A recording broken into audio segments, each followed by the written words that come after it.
there at the beginning with this rivalry really took off. What was it about the rivalry that really got it going? Yeah, when I saw it from afar, actually it kind of started a little bit when I was there, and we beat UNLV for the championship game in the conference tournament here, and I just remember that the environment here was just ridiculous. I mean, it was so exciting, and to silence the crowd here was like an amazing achievement for San Diego State to be able to do that, coming off of where we were, you know. And it's so here I am now, kind of shoes on the other foot, and I'm trying now to get the Rebels to have that type of excitement, you know, from getting back into the tournament, playing really well in conference, and doing some of those things that San Diego State had built up over the last 17, 18 years. And watching it from afar, it's kind of grown naturally, because I think geographically in recruiting, you know, they're battling against each other throughout the past years, and there's been a lot of opportunities for them to compete, you know, not just on the floor, but in like I said, in recruiting and so forth. So I think that creates, you know, competition is good for business, you know, and I think business is good because of the rivalry. So obviously we've been a little skewed here, you know, lately, and that's putting it mildly, I guess. I don't even know, somebody mentioned that we hadn't beat them in, was it like 10, 11 straight or something like that. So obviously we want to try to right that and get back the balance of real rivalry. Real rivalries go back and forth, you know, and right now they have the upper hand for sure. As a general philosophy, do you like your players to get up for certain rivalry games? You want them to treat every game sort of the same, like even kill? What's your take on it? You know, I used to be, when I first started out as a head coach, I used to be like, let's approach it like any other game and not to get too excited about it. But I don't believe that anymore. Now I feel like you need to get up for games that mean more to your fan base, games that mean more to your community. You need to bring more in those games, and you need to always try to bring your best, obviously, but sometimes it's hard to get up for certain teams. But I think that, you know, Reno, I think San Diego State, you know, I think New Mexico, I think those are games that our guys need to give their best effort and plan and prepare to actually be at their best. Now, whether that wins the game or not, I don't know, but I think they need to have a mentality of this is important to not just us, but to our extended family as well. Coach, obviously Jordy's extremely important on the court, but just talk about his importance off the court, especially in times like this. You know, keeping the guys' heads level. And you know, it's funny. I wish I had Jordy for a couple of years. I had him for a couple of years, but I only had him for 1 year of actually being on the floor, because we've really grown in our relationship. I feel like I know him a lot better now that I've actually subbed him in and out of games and had a chance to help educate him in the off-the-court stuff and how to be a better leader and things of that nature. And he's grown exponentially since this particular season, because we've had a chance to have some great opportunities to learn. So now that we're into the meat of conference, he's very, very valuable. If he's sending the right nonverbal communication, if he's sending the right energy, if he's sending the right messages in the locker room, those are all things that can help benefit us. And aside from Jordy, has there been a player that you've been like, maybe surprised you a little bit, that's been, you know, kind of coming out?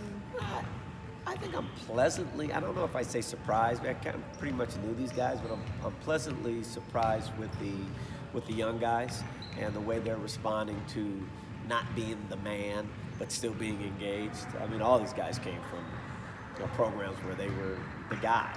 And so for Amari and Mbake, Nunu, for all those guys that kind of have to take on a role that's not a significant role, it speaks to their character. Now you've gone back and watched the video. What you got out of the 2-guard 3-4 look, is it what you wanted, and is it something you want to use more often? Out of which look? The 2-guard 3-4. Oh, yeah. I think we're gonna try to really kind of use that more and more when it's appropriate based on matchups. You know, so it's still a work in progress, obviously, but because those guys predominantly got their reps in different positions, but But I think it's something else in our arsenal that can help us. Against Fresno State, after rewatching that, do you still feel like that was one of your better defensive performances as a conference play? I felt like we were trending in the right direction after watching it. I thought we did some really good things in areas that we really struggled. We still had some mistakes. We always will on every game. You're never going to play a perfect game, but you always want to play perfect. But we had some, some key rebounds that we missed. We had some key opportunities where we had miscommunicated with guys. But for the most part, as you looked at the whole scope of the game, I thought we made some pretty significant strides, and so I'm hoping to build on that and then build on it in a way where it gives us a victory. What do you see that Mbaki does when he's out there defensively that helps the most? I think his energy, I think his attitude, I think his athleticism and length. He's still developing a skill set in other areas, but I think it's your approach to the game that will determine whether you're able to make some things happen that aren't coachable. Sometimes just going hard will put you in positions to be successful, and I think he does some of that. He's got a pretty high fouls per 40 minutes. Does that matter as much since he's coming off the bench and you're not, relying on him to play 35 minutes? Yeah, no, hasn't fouled out yet. You can't take him with you, so no, I don't think it matters now. But I do think that that's something that as he develops in the program here and as we grow him in his junior and senior year, if that was a problem, I think we'd have it ironed out by then. Is it something that isn't necessarily the worst thing since he is more aggressive? And you want that, right? I think it's, as long as the fouls aren't in critical times, I think you got to be able to defend without fouling in that last few minutes of the game for sure. And that's an area where we've been up and down and inconsistent in winning time. And so I'm hoping that they continue to grow from every time we get a chance to learn from those times in the game. And there's, look. The fact of the matter is we have all these different pieces that are still adjusting and still trying to figure it out. But they're moving in the right direction. We just got to get them to move a little bit faster. Their buy-in is there, their energy's there, their effort's there now. So I think now the true development can happen now. How do you feel about having to talk to us on your birthday? It's all right, it's cool. A good birthday present. Is it? Are you sure? That's all right. You just say, I'm really sorry then. What'd you say? Let me just say, I'm really sorry that it's your real birthday present. That's good. What do you know about San Diego State? You were here last year. You didn't play about San Diego State and sort of the rivalry that they have with UNLV and going back the last few years. San Diego State's won the last 11 in this series. I mean, what can you say about that team? They got really good players. They play hard. We're gonna have a tough match waiting for us tomorrow. Have you noticed that they do anything different from what they ran under Fisher, or is it kind of the same stuff? It's kind of the same offense that they run. Jordy, do you take a lot of pride in being the captain of this team, kind of the leader of this team, kind of keeping everyone kind of their head straight and stuff, and kind of being like, guys, let's keep going? Yeah, I do. At first I didn't, because I wasn't in that leadership role, but I finally took it on and accepted the challenge. Nunu's starting to get some more playing time the last couple of games. What do you like about the way he plays? He's just a cleanup man, basically, and he plays his role. So when Nunu gets the ball, if he can score it, that's good. If he knows he's not in a good spot, he just passes. So it's always good to have a person like that. He's knocked down a couple of threes the last few games. How good of a shooter is he? He's all right. He's all right shooter. No, I don't want to boost his head up.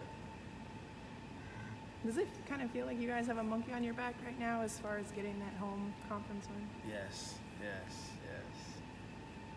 What would a win mean in that regard then? It mean a lot, just because it's our first home win in conference. And will it add something that it's San Diego State? Yeah, it mean a lot, especially because it's our rival. Do you know much about the rivalry San Diego State? No, not really. Just know that they're a good team, and years and years ago on, them and Nevada been pretty much rivals for UNLV. In the game, Scout, what are some of the things that you guys have to do to get this win? We just got to play defense, stop the transition, minimize the paint touches with the bigs, and just match their intensity and just play hard game. Is it more of a mental thing now that you guys are trying to get that first conference win at home? Yeah, we fell short a couple times home, but it doesn't amount to the next game or the rest of the season. We're just gonna study hard on film and practice hard, and hopefully we come victorious tomorrow. Did you guys feel at all that your last game against Fresno State was one of your best defensive games in Mountain West play?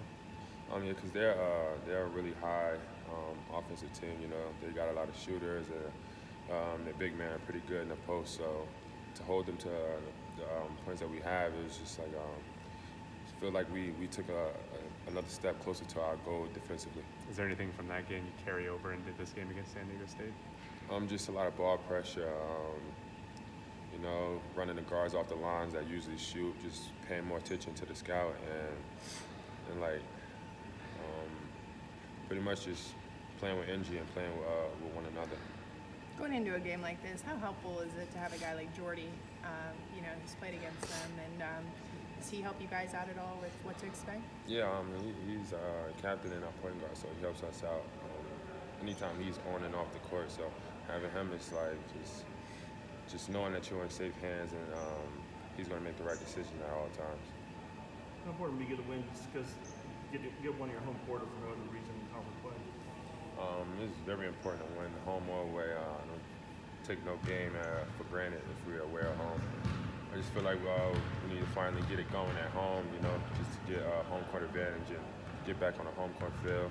So like when the tournament time comes, we already have our type of chip on our shoulders, so we know we're at home and we got to protect it. Thanks, Kurt. Thank you.